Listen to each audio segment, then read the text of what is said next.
তিনি জীবিত আছেন। তিনি তার তরবারি নিয়ে ডানে আঘাত করতেছেন, বামেও আঘাত করতেছেন। এইভাবে আঘাতে আঘাতে কাফের মুশরিকগুলিকে জমিনের মধ্যে ফেলে দেন, আর তিনি সামনের দিকে এগিয়ে যান।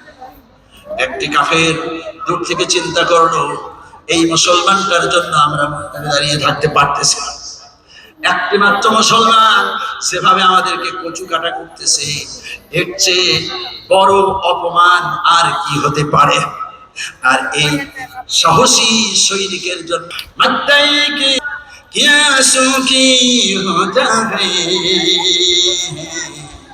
वही होता है जो मंजूरे खुदा होता।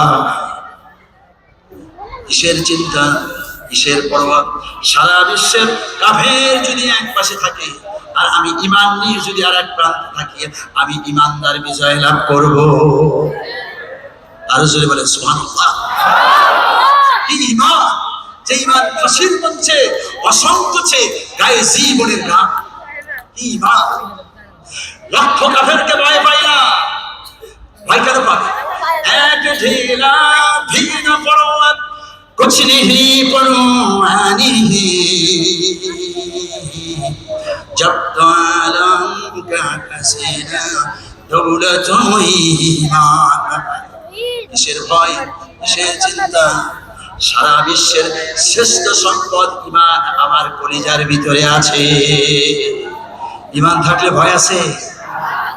এই যে আবু সাঈদ এইভাবে বুকটা পেতে দিল, ওর দাড়ি না থাকতে পারে, তো ও চিন্তা করেছে হকের জন্য, ইসলামের জন্য, জালিমের বিরুদ্ধে বুক পেতে দিব, এ নিয়ে দুশ্চিন্তার কোনো কারণ নাই।